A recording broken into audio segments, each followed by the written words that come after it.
Hello and welcome to Froch on Fighting with me, Carl the Cobra Froch, MBE, former world champion, unified, Hall of Famer, once chinned Grovesy boy, you know who that is, in front of 80,000 at Wembley Stadium. And you might hear a little bit more about my accolades through this episode. So sit back and enjoy. This episode is brought to you by Cobra Casino. Right, I've got a lot I want to get into today, but first of all I want to get something off my chest. I posted a picture of me and my good friend Tony Bellew. This was a picture after I defended my world title fight against Mikel Kess. I actually became WBA world champion that night, but I was defending the IBF world title in a unification fight at the O2 in London in front of 20,000 fans on Sky pay-per-view box office. I actually brought Sky pay-per-view back with that fight. But anyway, that picture was me and Bellew at the hotel after. Forget the state of both our faces, but look at Tony Bellew's hands here. That's how much impact. I mean, he can punch hard, Bellew. Let me tell you, I've done plenty of rounds of sparring with him. But that was a fight where he won and he was well on there to becoming a world champion, so fair play to him. The reason I posted this image was to drill home to people like the so-called journalists who've got a lot of nonsense to say about the Cobra. And I've been talking about Bellew as well, because Bellew was out of the Jake Paul-Mike Tyson fight, making a bit of a nuisance of himself. It was quite funny actually. But the reason I posted the picture is because I just want to set the record straight a little bit and say, listen, we're proper fighters involved in world title fights. And my name especially is well known on both sides of the Atlantic. There's plenty of American fighters who know who I am. But Jake Paul's manager, Nakisa, I think his name is, he was piping up. And so-called journalists as well, journalists that I expect should know better. But let's hear what Nakisa had to say about the Cobra. Here's what he said on IFL TV. Carl Froch, irrelevant. Just trying to gain exposure, clout, and hopefully another payday for himself. Nobody in the US can even mention those guys' names. They're just irrelevant, right? There's unless you're a hardcore boxing fan, which is probably less than 50,000 people in the United States of America, nobody has ever heard of those guys. So if you're suggesting, hey, come to the UK in our backyard to fight an old dude who will get no credit for beating, and you're not going to do big numbers in the US, which is the biggest market, to give them one more payday, why? Who are they? What have they done? Other than being champions for their own account. Awesome. Good for you. Jake Paul's going to be a champion too. Oh, for fuck's sake. Where do I start with this Nakisa geez? What is he? Jake Paul's manager. Fake Paul. Fancy managing him and thinking he's something special. What have I done in boxing? Listen, 12 world title fights back to back. Did you not watch the opener of Froch on Fighting? Former unified world champion. Hall of Famer, once boxed George Groves in front of 80,000 fans at Wembley Stadium. After winning my first world title, I then had 12 back-to-back world title fights on both sides of the Atlantic, and I brought pay-per-view back to Sky Sports Television. Come on now, show some respect. And you've got the audacity to say nobody in America knows who I am. Did you see my first world title fight against Jean Pascal? A guy that then went over to America and cleaned up the light heavyweight division, became unified champion. But forget that, forget what he did. My first defence was Jermaine Taylor. This is the former undisputed middleweight champion who beat Bernard Hopkins twice. You've not had many undisputed champions, I'll go through them in a minute. But this guy was the creme of the creme. He stepped up to super middleweight, he beat Jeff Lacey, one of Kawasaki's best wins actually on paper, and then he challenged me for my WBC world title. My first defence was over in America, and that fight, it was such a great fight. Just have a look at it. You've probably seen it. You know who the Cobra is. 12th round stoppage, snatching victory from the jaws of defeat in the last round. Froch punches, and it's over. I'm going back to England, Mum, and I'm keeping my title. And you've only had 5 undisputed champions, I believe, in America. One of them was Jermaine Taylor, Bernard Hopkins, Terence Crawford, Jamel Charlo, and Devon Haney. Ask all of them fighters who Carl Froch is, and I'm sure they will absolutely tell you. They'll probably ram it down your throat. There's Carl Froch. What the fuck do you know about professional boxing? And you also say I don't do any numbers. Nakisa, where you been? What's wrong with you? Give your head a wobble. There were 900,000 pay-per-view buys for Froch Groves 2. That was at Wembley Stadium in front of 80,000. I think I might have mentioned it once or twice. And in the USA, it attracted a peak audience of approximately 830,000 viewers on HBO. Do your research, check the facts. They're all there. We've all done it. So think about what you're saying and then look at the reality of actually what the Cobra has done for British boxing and boxing in America. You're just making yourself look stupid. But don't take my word for it. Why don't you ask maybe one of the best fighters to ever do it? Floyd Mayweather. Money May all day. Ask him who the Cobra is and he'll tell you. You know, this guy right here is a hell of a champion himself. You know, one of the guys of our era. And don't stop there. Ask Andre Ward. Ask Bernard Hopkins. Ask Terence Crawford, Jermaine Taylor, Javonte Davis. Ask them. They'll tell you. Listen, I'm not here to justify who I am to somebody like you, who's done absolutely fuck all in professional boxing, and you're playing at the game with Mr. Clown Show, Fake Paul. You're not even in the professional boxing world. But for the last 20 years, we've had people like Ricky Hatton. Ricky Hatton from Manchester taking the biggest ever crowd with him from Britain, taking over Vegas for the weekend. It's some unbelievable nights of boxing. I mean, the Costa Zoo fight was amazing. But he's over there fighting Pacquiao, Mayweather. Everybody knew when Ricky Hatton was in town. Good old fellow British kid from Manchester. Who else we got? Joe Calzaghe finished his career fighting Hopkins and Roy Jones Jr. over in America. You know who these fighters are from Britain. Who else we got? Amir Khan. He's been over in America for years fighting anyone who's anyone. I mean, he never got the fight with Pacquiao and Mayweather, but he's jumping in with everybody, doing himself proud, doing Britain proud. David Hay, Anthony Joshua, myself, Tyson Fury, all selling out stadiums. 80,000 seat stadiums and more apparently. Apparently one of his was 94,000. I mean, these are crowds that we're pulling in. British fighters are pulling in, putting boxing on the map all over the world. And you're diminishing it and trying to disrespect it like it's nothing. You've got to acknowledge that British fighters and UK fighters like myself were running boxing at one time, and we're the reason why boxing is such a big sport. And Nakisa has also said that if Jake Paul came to the UK to fight me or Bellew, that he won't get any credit. What are we talking about? Of course he'd get loads of credit. He'd get credit for being ballsy and brave, for jumping in with two former world champions, two fighters that actually could beat him. But the problem is, we would beat him. We'd fucking iron him out in round one. Bosh, on the chin. Jake Paul wouldn't know what fucking hit him. If I connected, or Tony Bellew connected, the fight would be over in the first minute of the first round. Me or Tony would not be playing along to any script at all. We'd be in there to do one thing, and that'd be to render Jake Paul unconscious. And that's the reason you won't come to the UK. You're also saying, what have I done? What have I achieved other than being what have I achieved other than being champion?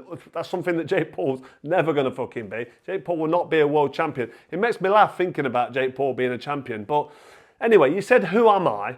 Yet you're on TalkSport breaking down my record. So when I think about someone like Carl Froch, who has repeatedly tried to discredit Jake Paul, and you look at his amateur career, 30 plus fights, and then I look at his opponents, 10, 12, 15 fights in. I looked at an opponent in his fourth fight. Jake Paul fought Tyron Woodley in his fourth fight, a UFC champion who's been on the biggest stages, who's a certified killer in mixed martial arts, and came over to boxing with a fairly novice Jake Paul. Carl Froch fought a guy in his fourth fight after 30 amateur fights who had 55 losses and ended his career with over 100 losses. Listen, when you turn professional, you build your career, you fight journeymen, you fight people with different styles to learn the trade. And that's your journey on the way to becoming a bona fide world champion, something Fake Paul will never be. But you're not comparing apples with apples, are you? Because Jake Paul is fighting MMA fighters. He's fighting ex-MMA fighters and fighters that have never boxed. He's only fought one professional fighter, one professional boxer, and that's Tommy Fury. And he fucking lost. And he lost easy as well. So I'm not saying it was close. He lost in an absolute stinker because he was frightened to death of getting hit. Can you imagine if he got in with the likes of me or Tony Bellew or any professional, even that's been recently retired, he wouldn't have a chance. But anyway, back to you saying that what have we done other than be champion? It's just ridiculous. It's pathetic. You need to give your head a wobble. Jake Paul will never become a world champion. I'm telling you now, he'll never be a professional world champion. And it doesn't matter. He's doing what he's doing. He's making money. But stop coming over to our sport, professional boxing, and pretending you know the game and pretending you understand what it's all about, and try and comparing legends like myself, Hall of Fame legends, with clowns like Jake Paul, and saying that we're in the same conversation. You know for a fact if he boxed me, he'd get his head took off in the first round. It'd be a mismatch. It wouldn't be fair. It'd actually be wrong.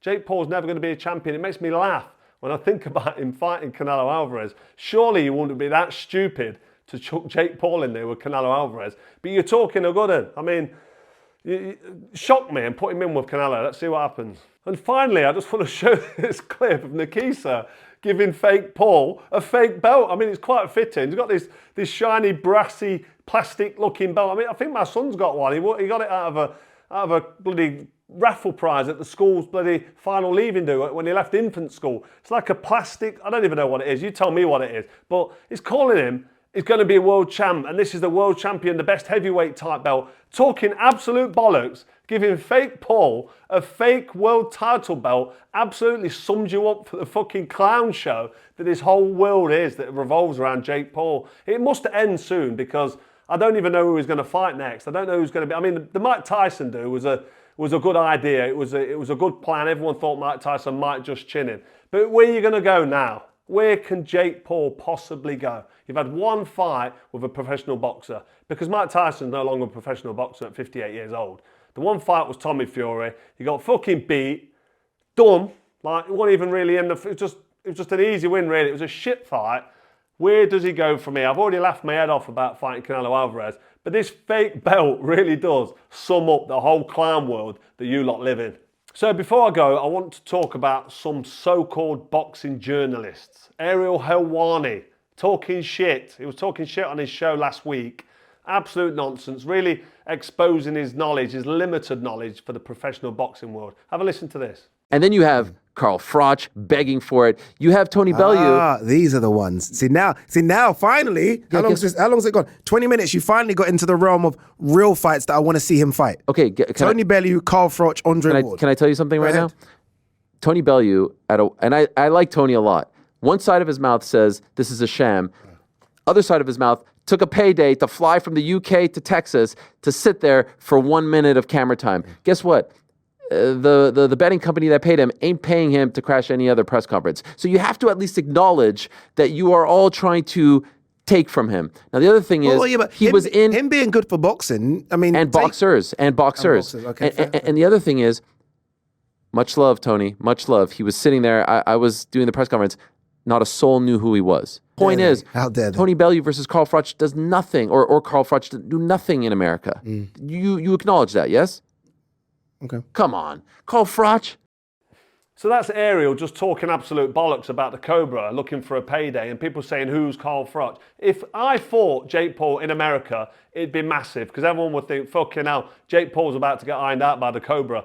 If I fought Jake Paul in Britain, it'd be equally as big, if not bigger, because everybody in Britain would be like, fuck me, Froch is going to iron out Jake Paul, this is going to be great. It'd be huge. And Ariel, he's just showing his limited knowledge for professional boxing. He's an MMA commentator or MMA journalist. He should stick to fucking MMA. I'm dipping my toe in MMA, but I'd never try and talk about any MMA fighters and be disrespectful to them because I don't know enough about them. So Ariel, keep your mouth shut because you don't know about the Cobra's career. You have to do your research and look into it, but you're making yourself sound fucking stupid. I don't know where the fuck you've come from, but you don't know anything about boxing. I think stick to MMA journalism. Your boxing knowledge is obviously flawed and limited. You haven't got a fucking clue. You're just talking bollocks about professional fighters that you should have some respect for. Stay in your lane and stay out of professional boxing because it's just pathetic what you're saying. Everything you're saying about Jake Paul and fighting fighters like me or Bellew or we're looking for a payday. I've already said on numerous occasions, I'll fight him for charity. So that closes that one. You know, fuck all about boxing, mate. Go on, piss off. And Gareth A. Davies as well, talking absolute bollocks. He's just happy to be there, isn't he? He's already showed his hand. He said, oh, listen, I'm a big advocate for Jake Paul and the Paul brothers and what they're doing. And I personally feel that it's great for boxing. Great for fucking boxing. Give your head a wobble, Gareth. Nakisa, full disclosure, I have a very good relationship with both yourself and with Jake and Logan Paul, and I get a lot of access, and I appreciate that. And I'm fully behind what Jake does in boxing. I think he's good for the sport. And I think what you guys are doing is extraordinary, and it was an amazing week last week.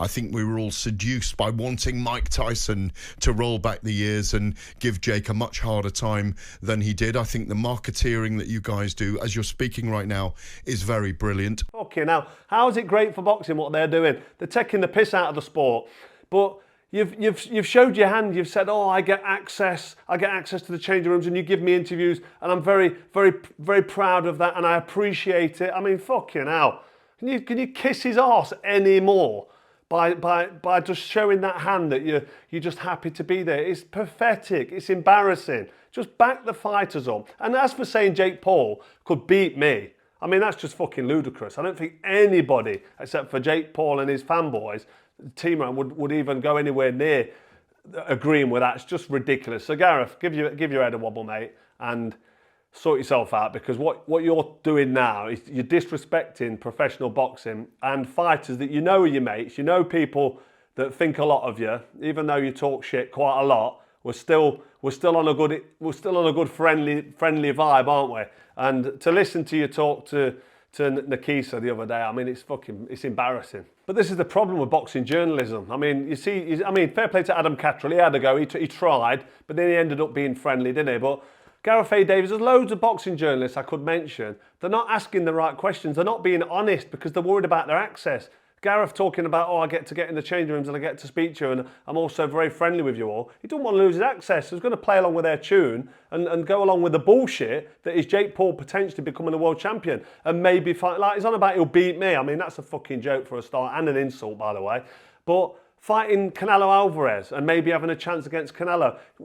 Journalists need to speak to people like Ariel and Nakisa and just tell them straight and say, listen, this is a fucking joke. Your boys fought one professional fighter, Tommy Fury. He got beat. Tommy Fury is like a journeyman. He's area level at best. He wouldn't win a British title. And Jake Paul lost. Then he's just fought a 58-year-old Mike Tyson who looked like he didn't even try.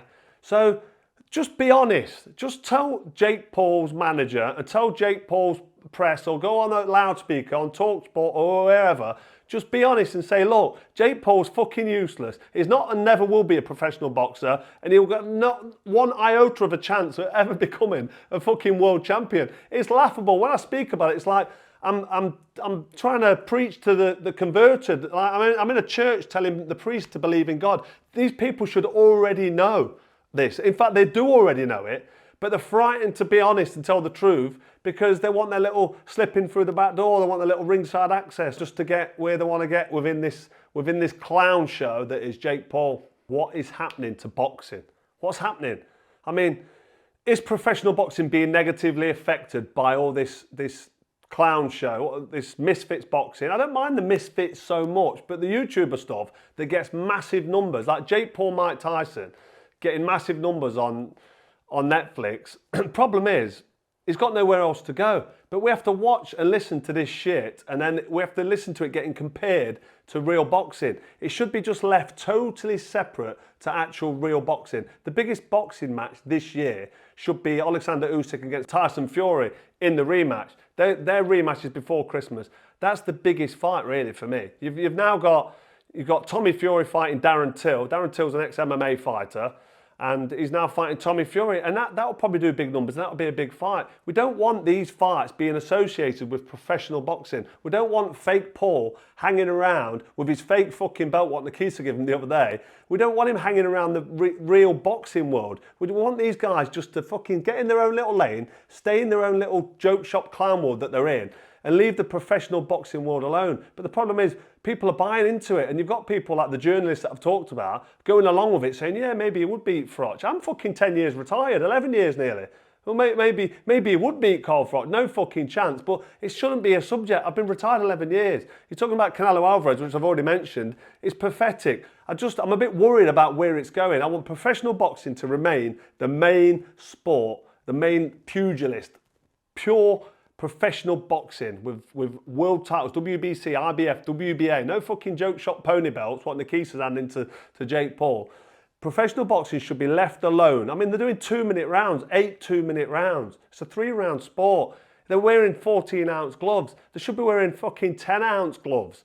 Come on, it's a man's world, professional boxing. So fake Paul and all that other bullshit, I wish they could just stay away from professional boxing unless you're going to fight professional boxers. So anyway, that's enough. That's a Cobra rant. And I didn't want to mention Jake Paul anymore, but I've had to because everybody's talking about it and my name keeps getting chucked in the mix. So I have to kind of not defend myself, but give my response and give my opinion to the bullshit that's been going around. I don't know why Nakisa don't grow a set of knackers and come on Froch on Fighting. Come on this channel and debate with me, but you won't, will you? You wouldn't dare try to come on my channel because what we're doing on Froch on Fighting is we tell the truth. We pull no punches. We say it how it is. People fucking love it because I'm honest, down the barrel, telling people what is really going off. And if Nakisa came and spoke to me about fake Paul and real boxing, he'd get laughed off the fucking show. He'd get laughed in his face because he wouldn't be able to tell me that he can fight someone like Canelo. He wouldn't be able to tell me he can go in the ring with me. I've someone who's been retired 10 years. Tony Bellew, he wouldn't be able to fight anybody. David Hay. The first punch that lands on Jake Paul's chin, it would be out cold. And if it wasn't out cold, because maybe you can take a punch somehow, miraculously, it wouldn't be able to live with us because the skill level's not there. It's not professional boxing. But I suppose this is an invitation for Nakisa to come on. I won't hold my breath. He's not a bad speaker. He can talk well. He, you know, is quite good at delivering what he wants to deliver. So you'd think he could hold his own, but it'll be a no contest talking to me about Jake Paul and professional boxing, because he's not a professional boxer. He's a professional piss taker living in clown world, and Nakisa, his manager, knows that. And Ariel also, he knows that. And Gareth Davies knows that. But the only person saying it truthfully and honestly, really, is the Cobra.